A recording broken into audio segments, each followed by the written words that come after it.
Hey everyone, Rich Warner from the Smart Investor Models YouTube channel. Glad you could be with me today. Today's video is about how to maintain investor sanity. I'm going to talk specifically about the power of separating investment accounts so that you can eliminate the confusion and chaos that comes along with investing in many cases. By the end of this video, I'm going to show you a simple solution to helping you avoid the confusion of investing, because let's face it, there are thousands of securities to choose from these days, and your portfolio investment screen can end up looking like a hodgepodge, a blending of all these securities, and you have no idea what half of them are doing in your portfolio. So we're going to review a practical solution that you can use and apply. Let's dive right in. But first, I encourage you to take a moment to review the disclaimer statement for this video. We've all been there. You stare at your investment portfolio screen from your favorite brokerage firm's platform, and you see all these tickers, and some of them are lighting up green, red, and whatever. And you say to yourself, well, what's that security doing in this portfolio? Why do I even own this ETF or this stock? How did this stock get into this model portfolio strategy? I don't remember buying that. Or maybe it was some sort of whimsical trade that I had a couple of months ago. What's it doing there? Sometimes there's just too much going on, and your portfolio window page looks like a mosaic of past trades, all these tickers flying around the place, causing all this confusion and anxiety. And some of these trades you don't even remember or recognize. Now, why should you separate accounts? Well, for one thing, you wouldn't mix an emergency fund investment strategy with your retirement portfolio investment strategy, would you? Just think about it. The components, the ETFs that comprise a very safe, ultra-conservative strategy like an emergency fund, a bucket A strategy that helps you meet your immediate financial needs and goals, you wouldn't mix those securities with your bucket C, your retirement portfolio, where you want to be more aggressive in order to build real long-term wealth over longer periods of time. Those are two very different investment goals, and you need to invest and assign different models for each accordingly. If you tried to mix the two by having this one big reservoir account for all your investment goals, then you're just going to mix and blend things, and you're going to get so confused and you won't even remember what the purpose of each ETF in that account is. Think of an air traffic controller, what they have to go through every day. They have to make sure that each jet on the runway is assigned a specific flight number and departure time or arrival time, as the case may be, so that planes don't collide with one another and things are running smoothly. Well, the same principle should apply to your investment accounts. You should assign separate accounts for each strategy. Think of each strategy as a plane that is going to a very specific location and target destination. So therefore, each travel path must have its own account number and an assigned model that fits that particular target goal. The solution is to break things up into buckets. I find that breaking things into buckets makes a lot of sense. You have your bucket A for immediate needs, and also an emergency fund perhaps.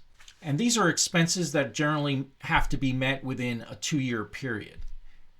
Next, you have your bucket B, which should be for intermediate goals that fall between 2 and 7 years. And there are specific models for that intermediary bucket. And finally, you have your long-term growth bucket, bucket C. Now, for most investors, this long-term bucket should be quite an aggressive strategy. And there are specific models for that particular strategy. Bucket C also typically is a qualified retirement account, which has certain tax advantages. On the other hand, buckets A and B should be in taxable accounts. Bucket B, for example, can be quite useful for tax loss harvesting. But each bucket has its specific purpose to meet specific needs in a time-segmented sense, and each bucket has its own assigned investment strategy or model. And finally, each bucket should have a unique investment account number. When it comes to tax reporting season, for example, breaking things down into buckets and having separate accounts for each bucket really helps. That way you won't be confused as to, oh, did we realize a gain in this particular strategy, in this particular account, or was that meant to be for another strategy? If you have a hodgepodge of securities in one big reservoir account, it'll be a real nightmare trying to decipher what the tax strategy should be for each security that you exited, realized a gain or a loss.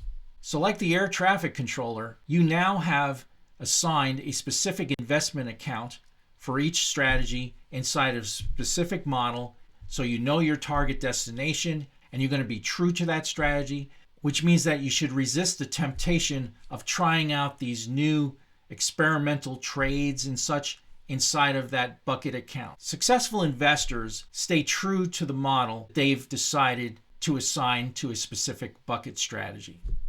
So you've eliminated the confusion and chaos of investing. You've organized things into buckets and you have separate accounts and models for each bucket. And now you've got clarity and peace of mind. And what's more, you can clearly track and evaluate how well that specific model is doing for that specific bucket. If you have a number of models and strategies that are assigned to a bucket, you won't be able to distinguish between what's really working and what's not. And you won't understand the purpose of each security inside that investment account.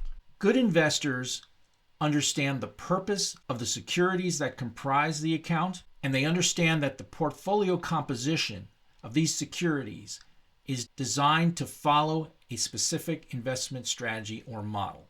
By separating accounts in this way, you're actually going to eliminate the possibility of having one of those stray positions that pop up every now and then in an investment account. For example, you might see these shelf ghost positions.